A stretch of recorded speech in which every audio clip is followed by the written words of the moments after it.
Absolutely. I'll keep this format for future scripts as well. Number plus model name together in one bold line, and conclusion clearly separated at the end. Britain in the 1960s was entering a new age. The country was changing quickly. London was becoming a center of fashion and culture, British music was reaching the world, and a new generation was beginning to see life very differently. But behind all that change, there was another side of Britain, a quieter Britain. There were grand hotels, country estates, gentlemen's clubs, long country roads, and elegant cars parked outside expensive restaurants. For Britain's wealthy drivers, a luxury car was more than transportation. It was a statement, and British manufacturers had plenty of ways to make that statement. During the 1960s, Jaguar, Rolls-Royce, Bentley, Aston Martin, Daimler, and Rover produced some remarkable automobiles. Some were designed for comfort, some were built for speed, and a few managed to combine both in a way that could surprise even the most powerful cars coming from America. Today, we're counting down 10 remarkable British luxury cars from the 1960s. Some were famous, some were forgotten, and one of them could deliver performance that was extraordinary for a British luxury car of its time. Let's begin. Number 10, the Daimler Majestic Major. Introduced in 1960,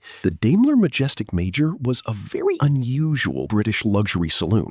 At first glance, it looked like a traditional executive car. It was large, formal, and beautifully finished. But underneath that respectable appearance was something much more interesting. The Majestic Major used a 4.5-liter V8 engine. For a British luxury saloon of the early 1960s, that was serious machinery. The car could accelerate strongly while keeping the quiet and comfortable character expected from Daimler.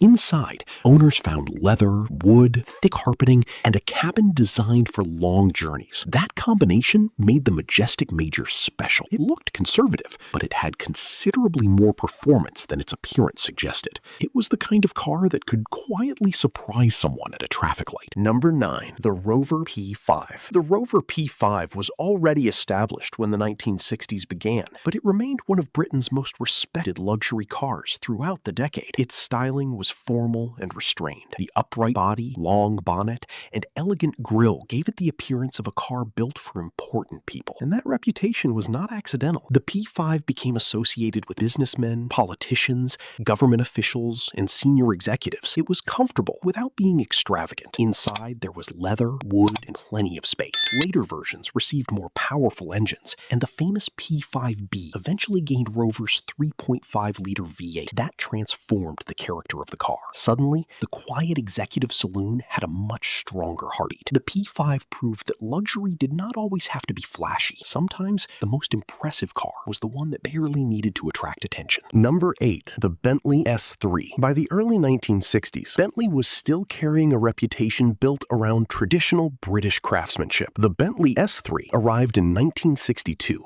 and represented the final evolution of Bentley's traditional S-Series design. It was large, elegant, and unmistakably expensive. Under the bonnet was a 6.2-liter V8 engine, providing smooth and effortless power. But the real attraction was the cabin. Fine leather, polished wood, deep carpeting, and a level of craftsmanship that made the interior feel more like a private room than a car. The S3 was not designed to be driven aggressively. It was designed to make long journeys feel effortless. For wealthy British owners, that was part of the appeal. The car did not need to prove anything. The Bentley badge had already done that. Number 7, the Jaguar 3.8 Mark II. If there was one British saloon that combined elegance, performance, and everyday usability, the Jaguar Mark II was one of the best examples. Introduced in the late 1950s, it became hugely important during the 1960s. Its compact body, rounded roofline, chrome details, and famous grille gave it an instantly recognizable appearance. But the real magic was underneath. The 3.8-liter version offered strong performance for its time. It could move quickly while still providing a comfortable and luxurious interior. Leather seats and wood trim gave the cabin the traditional Jaguar atmosphere. But unlike some enormous luxury cars, the Mark II was relatively compact. It could move through city streets with confidence and still feel at home on Britain's open roads. That combination made it popular with professionals, enthusiasts, and people who wanted something more exciting than an ordinary family saloon. Number 6, the Jaguar E-Type. In 1961, Jaguar introduced a car that would change the way the world looked at British sports cars, the E-Type. Its long bonnet, low body, curved roof, and dramatic dramatic proportions immediately attracted attention. Even Enzo Ferrari reportedly admired its design. But the E-Type wasn't only beautiful. Early cars used Jaguar's 3.8-liter straight-six engine, producing strong performance for the period. Later versions received a 4.2-liter engine. Inside, the cabin was simple but stylish, with leather seats and a distinctly sporting character. The E-Type became an international symbol of British performance. It was faster and more dramatic than the traditional luxury saloons. And compared with many large American cars, its lighter body gave it a very different character on the road. The E-Type showed the world that Britain could build a sports car that looked exotic without requiring an exotic badge. Number 5. The Rolls-Royce Silver Cloud 3. The Rolls-Royce Silver Cloud 3 arrived in 1962 as the final version of the Silver Cloud family. It was elegant, without being excessive. The familiar Rolls-Royce grille dominated the front, while the long body gave the car a commanding presence. Under the bonnet was a 6.2-liter V8. The engine was designed around smoothness rather than raw performance, and that philosophy continued inside. Leather seats, fine wood, deep carpeting, quiet surroundings. The Silver Cloud 3 was designed to separate its passengers from the outside world. It was especially popular among wealthy families, business leaders, celebrities, and people who valued privacy and comfort. The car represented a very traditional idea of British luxury. It didn't need aggressive styling. It didn't need a huge performance claim. It simply needed to arrive, and when a Rolls-Royce arrived, people noticed. Number 4. The Aston Martin DB5. Few cars are as closely connected with 1960s British glamour as the Aston Martin DB5. Introduced in 1963, the DB5 quickly became one of the most desirable British cars in the world.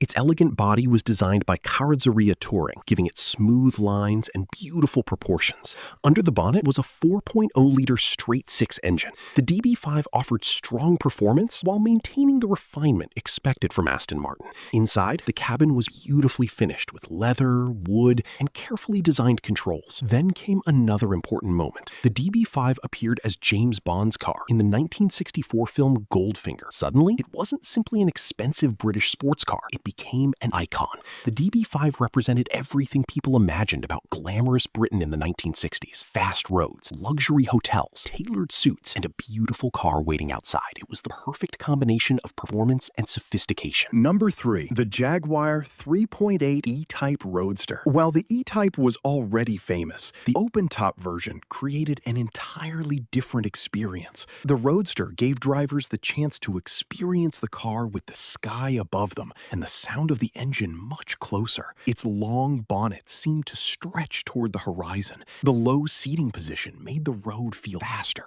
and the 3.8-liter straight-six gave the car plenty of performance. But what made the E-Type particularly impressive was its combination of speed and price. It offered performance that could compete with far more expensive European sports cars while still looking extraordinary. American buyers noticed. The E-Type became an important export for Jaguar and helped establish Britain's reputation for producing stylish, high-performance automobiles. It was not simply a car for wealthy British drivers. It became a global symbol of British engineering and design. Number 2. The Aston Martin DB6. By 1965, Aston Martin was evolving the DB5 into something slightly larger and more comfortable. The result was the DB6. It kept the elegant Aston Martin character, but added more space and improved long-distance comfort. The 4.0-liter straight-six remained at the heart of the car. The styling was unmistakably Aston Martin, with a longer roofline and a distinctive rear end designed to improve stability and aerodynamics. The DB6 was a grand tourer in the true sense. It could carry its occupants across Britain in comfort while still providing the driver with an exciting experience. Inside, leather and wood created the atmosphere buyers expected from an Aston Martin. The DB6 also represented something important about British luxury. It showed that a car could be elegant without being soft. It could be comfortable without becoming boring.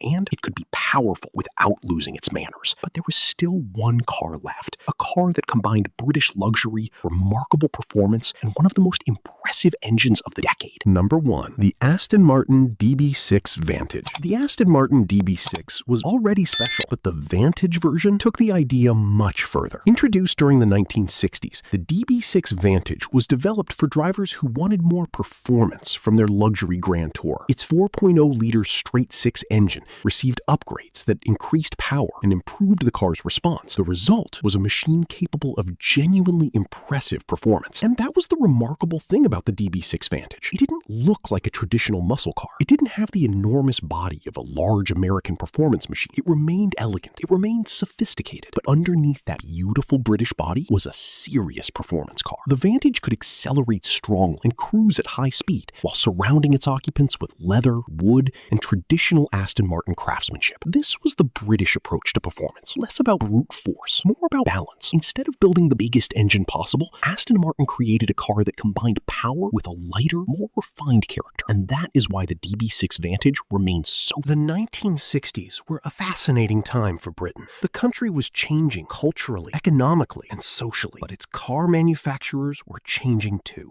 The old world of large, formal limousines was beginning to meet a new world of speed, style, and international competition. The Rover P5 offered quiet authority. The Daimler Majestic Major combined luxury with V8 power. Bentley continued its tradition of craftsmanship. Jaguar brought performance to the streets. Rolls-Royce remained the ultimate symbol of prestige. And Aston Martin created cars that became symbols of British glamour around the world. These cars were expensive. They were sometimes complicated, and many demanded more maintenance than the average family car. But they offered something that is difficult to measure: character. They came from an era when a car could have a personality. A long bonnet could make you feel like you were about to begin an adventure. A leather interior could make a simple journey feel important. And the sound of a large British engine could turn an ordinary road into something memorable. Today, many of these cars are rare. Some are carefully preserved in collections. Others have disappeared almost completely, but their legacy remains. They remind us of a time when British manufacturers were